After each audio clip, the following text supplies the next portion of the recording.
Sha-Phawn, pronounced like the material, and welcome to my channel. If you're new to my channel, I make videos all about health, beauty, and fashion. And today I'm going to make a video, just a little chit chat, get ready with me. And I'm going to talk about 3 pros of my position as a clinical assistant professor of pharmacy and 3 cons. So if you're interested in watching that, keep on watching. Okay guys, so in this Get Ready With Me, I'm going to be more focused on talking about the pros and cons of my positions and not necessarily each item that I'm using for makeup, but I will list those items below in the description box. So I'm going to go ahead and prime my face with a Tatcha, what is this, primer? Silk Canvas primer. Again, it'll be linked below. Okay guys, I'm using the MAC Fix Plus foundation. I'll link it below as well. So if you're new to my channel, you do not know that I am a clinical assistant professor of pharmacy, and I'm also a faculty member with a medical university. So my position is different layers. So I guess I'll talk about that, and then I'll go into my pros and then my cons. So I also done other videos about my position as well, so you can always go check those out. But I am a clinical assistant professor, so I do didactic lectures, which is basically when you sit in the classroom and you teach people. So I do that for a doctorate of pharmacy school. So these are pharmacy students who are pursuing their doctorate in pharmacy. So yes, a pharmacist is a doctor and they have to go through a doctorate program and then also take a whole bunch of board exams to be licensed as a pharmacist. So I teach those students. And then I also am a clinical pharmacist, so I still do practice. So there are professors who or pharmacists, but they no longer practice as much, but I still practice. So I practice in a general internal medicine clinic, and there I work alongside attendees and medical residents, and I bring students with me again. And there I practice offer collaborative drug therapy management, and I help manage patients who have chronic diseases such as diabetes, which is the most condition that I see, well, the condition that I see the most in my patients, but also hypertension, which is high blood pressure, and then high cholesterol, and asthma, COPD, and practicing off of a CDTM, which is a collaborative drug therapy management, allows me the ability to see these patients independently and prescribe medications for them and order labs. So I work in a pretty progressive and collaborative environment in my clinic. And then also at the clinic, I facilitate seminars for the medical residents. So the seminars that I typically do is asthma, COPD, smoking cessation, and things of that sort. So it's kind of like a layer position, which I really like. So now that I got that covered, let's talk about the pros. Okay guys, so now I'm just putting on my concealer. So the first pro that I would say is the flexibility in my position. And when I say flexibility, I'm talking about in regards as the time constraints of my job. So for my position, I do not have to clock in, and I love that. So basically, I just do whatever I need to do. Like as a professional, I fulfill my responsibilities, but I'm not constrained to a time frame. So some days I may work from 6 to 2, or I may work from 7 to 3. These are just examples, but it's never like, oh, you have to do these, you have to work between like a 9 and 5 or 7 to 3 or 7 to 7, which some people may be used to working, but I don't have to do that. And I enjoy that flexibility. Whereas some people, they may want that flexibility. Like you go to work, you work from 9 to 5, and then after work, you're done. But for me, there may be days that I will stay late at the college because I'm running a code lab that can only happen in the evening. So that means that I could possibly have a lecture at 8 a.m. in the morning and stay all the way at college until like 8 p.m. because I have a code lab at 6 o'clock. And that's okay with me because that doesn't happen often. And on the other side, I may have a day where I'm lecturing from 8 to 10 a.m. and I don't have any other meetings. So I basically just work on whatever I need to get done. And if I get all the things that I need to get done, I'm just done for the day, you know? So I really enjoy that. Okay, so now I'm setting my face with the Fenty Beauty powder. And again, I'll link everything that I'm using in the description box below. So that leads me into my second pro, which is the variety in my day. And me personally, I love the variety in my day. Like I mentioned before, like there may be some days that I'm only teaching for 2 hours, or some days where I'm doing a collab. Some days I'm in clinic seeing patients all day. Some days I'm not in clinic and I'm at home just working on, or in my office working on lecture material. And I really enjoy that. So if you're into having variety in your day, you know, this may be a pro for you as well. All right, so the last pro that I'm going to talk about, so these are just my top 3 pros at the moment. And I've also only been a clinical assistant professor for 2 years. So November 1st marked my 2-year anniversary, so I'm super excited about it. Also, we just finished celebrating a whole month of the profession of pharmacy in October. So thank you to everyone who contributes to the profession of pharmacy. That includes the students, the pharmacists, the medical assistants, the technicians, the front end staff, back end staff. Thank you so much for your service, especially through this challenging time. We really, really appreciate it. So this is just my last pro. Of course, I have plenty more, but this is just my top 3 from the past 2 years of being in this position. And my last pro is the ease of professional development, or the ease of me advancing my career. So if you're into getting a position and you want to continuously advance, this is a position that allows you to do that. Whereas there's some positions, you know, you get the job and then that's it. But this is a career, like being a pharmacist is a career in general. So there's always some type of advancement. But as for an assistant professor, it's like your advancement is basically tied into your job, because there's this thing called scholarship. And scholarship can mean different things. It can mean you doing research. Also, scholarship means what are you doing to give back to the profession? And so it's an expectation that you're either going to conferences, presenting at conferences, doing your research,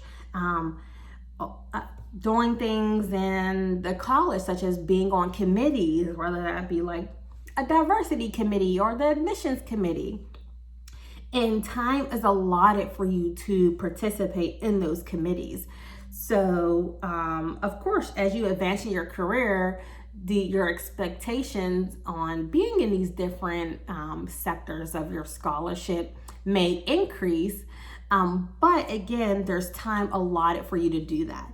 So basically, you know, for me, there's always something being offered, especially as a new practitioner. There's always something advertised, or you're always given the opportunity to do something. And you talk about that with the chair of your department. They'll say, oh, these opportunities are available. How about you sign up for this? And it's like, you're not, of course you can go search for opportunities on your own, but it's like you have a support team, which is your chair and your faculty development or your faculty mentor, who's a faculty member who has been practicing way longer than you. So my mentor has been practicing way longer than me, and he is very helpful when it comes to my professional development and the opportunities that are available to me to continue to just advance as a practitioner, advance as a faculty member, and also some personal things as well, you know, that's important. So it's just all of these things are granted to me at ease, and I don't really have to fight for opportunities. Whereas, you know, sometimes that may not be the case in certain positions, or maybe even as other institutions, that may not be the case, where you may have to actually fight for the opportunities you want. But in my experience, my experience and my other colleagues, they've told me that they have been offered different opportunities without even like seeking them. So that's why I'm saying that one of the pros that I have is the ease of professional development, because it's just offered to me. Okay, so let's add some more color to my face. I'm going to put some bronzer on. So this is the Becca Cosmetics. It is in the Ipanema Sun, and I love this bronzer. So let's talk about your cons. And of course, if you are a professor, so even if you're, you know, a pharmacy professor, med school professor, or just a professor in any profession, feel free to drop your pros of your positions and even some of your cons. So, okay. So, yeah, so let's talk about the cons. So, one of the cons is basically, and this can be subjective because some people may be able to handle this, but negative feedback from students that are kind of rude or non-constructive. So as a resident at the different institutions that I was at, I had increased teaching responsibilities, and there were opportunities for students to provide me feedback. But my feedback was always overwhelmingly positive, and I'm not sure why. Maybe because I did a really great job, I'm hoping, but maybe because you know, I wasn't really the course lead where they might have had more things to say. You know, as a resident, I wasn't with the students every day teaching courses, so their feedback could only be based off seeing me maybe, you know, 4 or 5 times throughout the semester, where they see their course lead like a whole bunch of times, like 20 or plus times. So maybe that's why the feedback was overwhelmingly positive. So I wasn't prepared for some of the negative feedback, or it wasn't really that bad, because I still have overwhelmingly positive feedback. But there are some comments that sometimes I'll be like, okay. Okay, guys, so I did my eyebrows and eyeliner off camera. But again, look in the description box for all the details. I'm about to put this blush on from Nars. This is the brush palette, guys. Like, these colors are so cute. So I'm using the Torrid, and look at this, y'all. Isn't that color so cute? I'm gonna blend it out.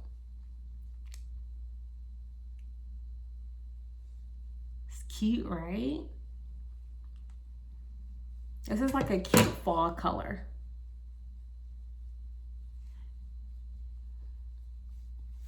Might put a tad bit too much on. Blend it out.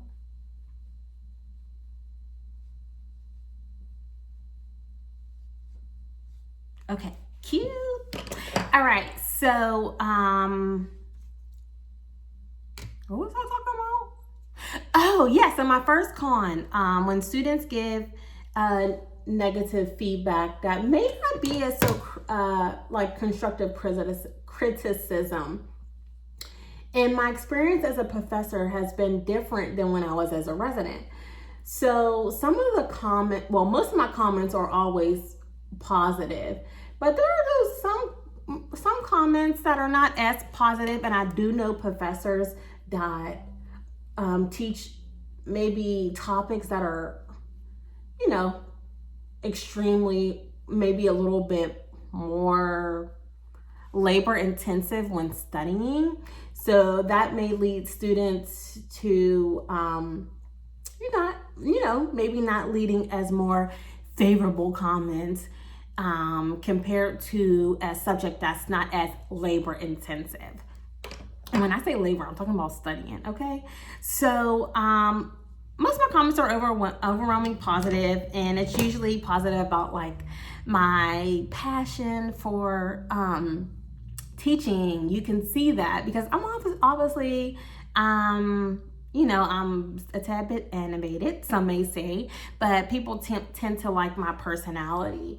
So I always get comments about that and about like how I care, but there are some comments that are not as favorable, and I'll just tell you a few. So one comment was saying not impressed.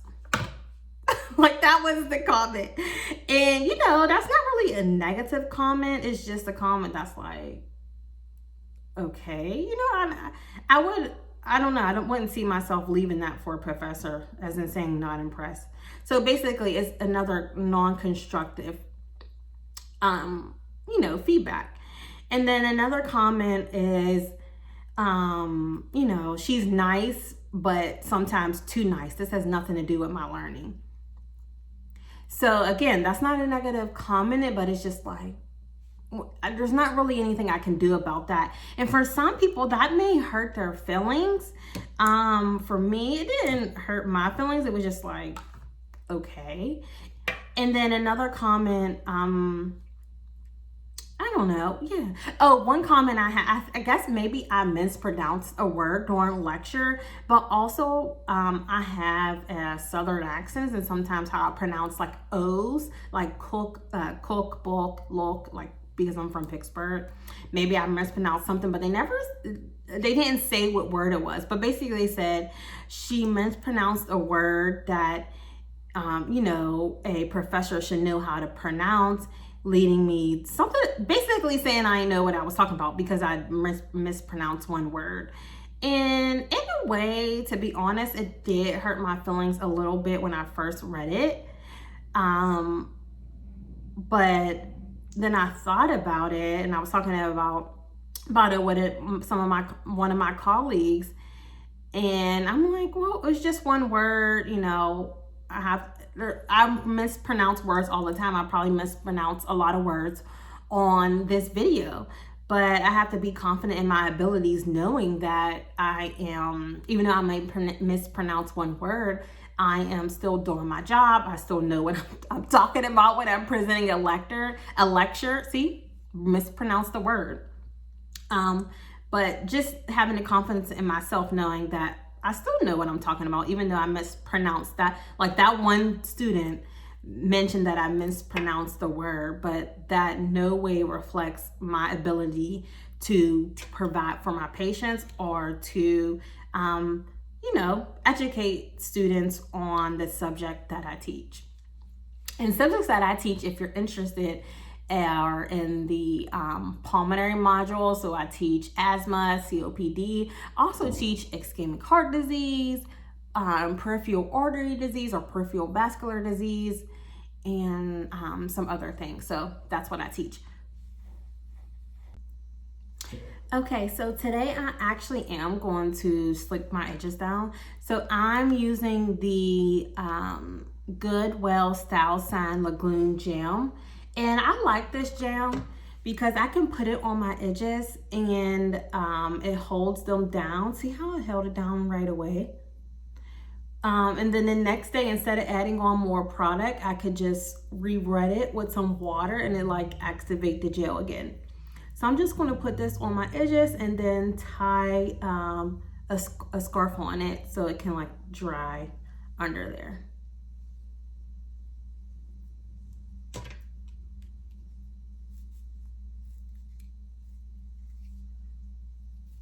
All right, guys, so I've been straightening my hair with this it's not a flat iron, but it's basically a brush that's heated, and my colleague told me about it, and it's getting my hair pretty straight. It's cool. It's off of Amazon. I'll link it below if you're interested in getting it. But yeah, my second con will be time. My time is split between 2 locations. So sometimes I'm at the college and sometimes I'm at clinic. And this is something that clinical faculty members do all the time. Clinical faculty means that you're still seeing patients, you're still practicing, and but you also teach at the college as well. So if you don't manage your schedules appropriately, you can mess things up. Like you could be scheduled to see a patient at clinic, but then you need to be teaching a lecture or going to a meeting at the college. And to avoid that happening, you have to be on top of your schedule. So it's not necessarily a con for me because I've done a great job of managing that. But if someone doesn't do a great job of managing your schedule, this can be a con, and it actually can hinder their performance, whether they're at the college or at the clinic, because you may not be able to meet all your responsibilities because something else is happening. And then also you have to prioritize where you need to be at. So before I got this position, a lot of people had told me, you prioritize where you are getting paid, like you follow the money. And so basically, if your paycheck is funded by the college, you use that as a priority.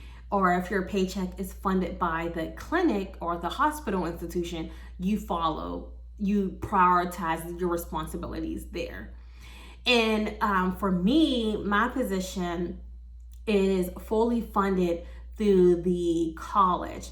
So this is important because if you're interested in a clinical assistant professor or associate position, you have to figure out, what is your position being funded by? Is it by the college? Is it by the institution? Is it grant funded? Does this grant have to be renewed after a certain amount of years?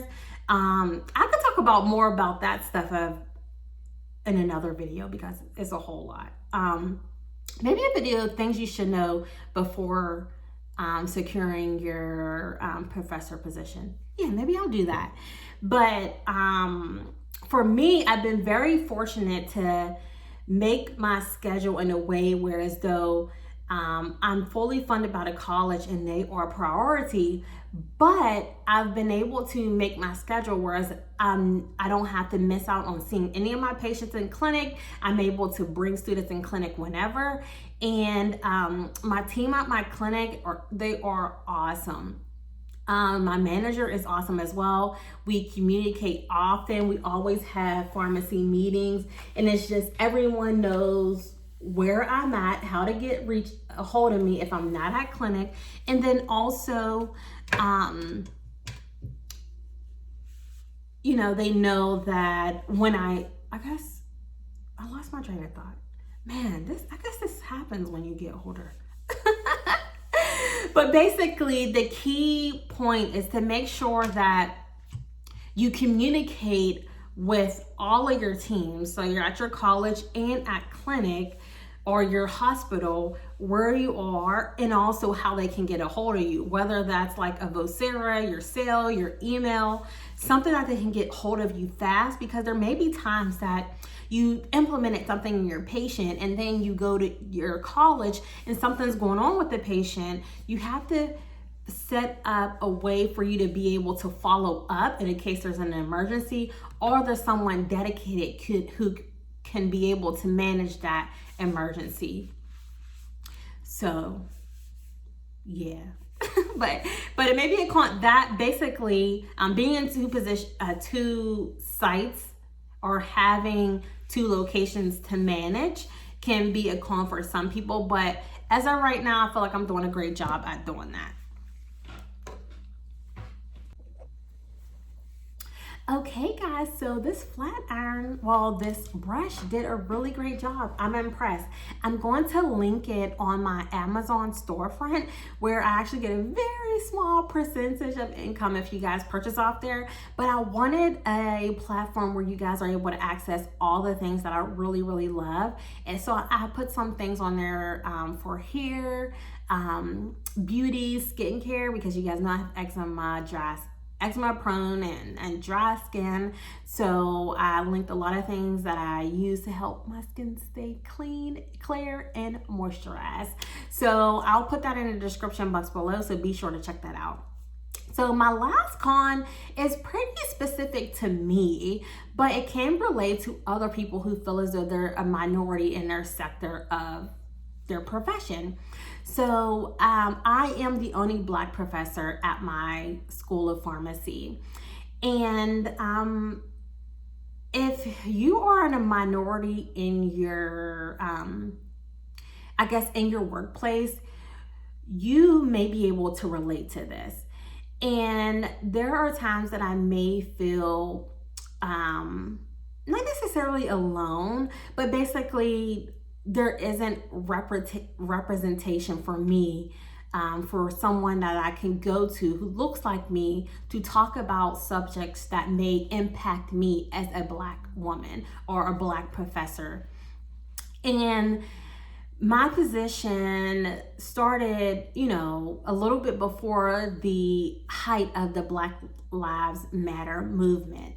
And this movement has impacted the pharmacy profession, well, the health profession in general, when it comes to health disparities in Black patients, and also talking about diversity, equity, and inclusion. And so these are topics that we are diving into.